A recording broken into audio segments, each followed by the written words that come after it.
Welcome inside Legacy High School, a place we didn't think we'd be starting the night, as number 2 Legacy hosts number 1 Fargo Davies tonight.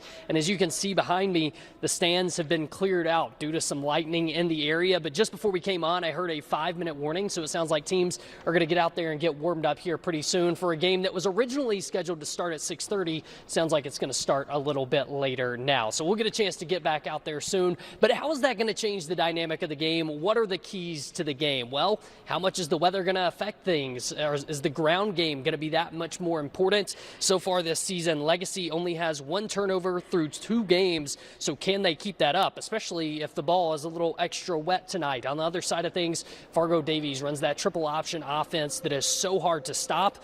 Could that rain play a factor in helping them out a little bit tonight? Yusuf Jama, the guy that I'm going to be watching for Legacy, if he can go over 100 yards tonight, he gives the Sabres their best chance to win. So let's take a look at what else you can look forward to tonight on Under the Lights. Century and Mandan both on the road. AA Kindred coming to St. Mary's, and a big ranked matchup in 9-man between Linton and Grant County Flasher. But on the other side of town tonight, another big AAA matchup, and that's where we find our Ben Dacu.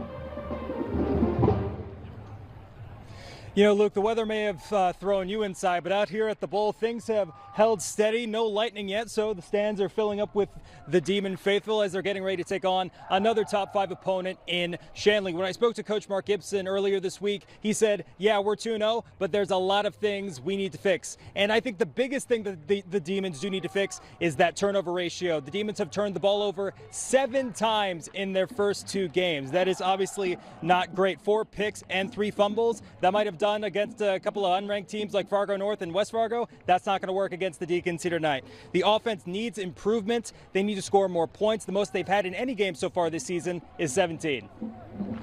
Would be nice, and that's, you know, like again, you know, we had first and goal inside the 2-yard line, didn't get it in, and I cannot remember us ever doing that in my lifetime. So I mean, those are things that we've got to shore up, and you know, I just feel that there's sometimes in points of the game where we relax a little bit where we shouldn't, and we've got to keep the gas pedal down. And thought we came out, executed really well for 2 quarters against North, and then kind of fizzled a little bit in the 3rd and 4th, which is a big concern right now.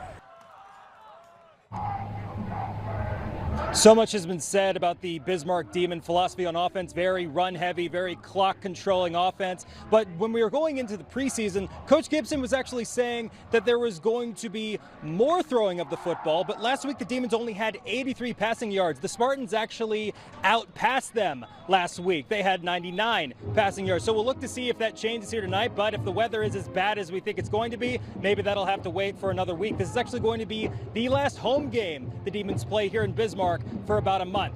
Reporting live from the Bowl, for your news leader, I'm Ben Dacu. We'll be right back after this.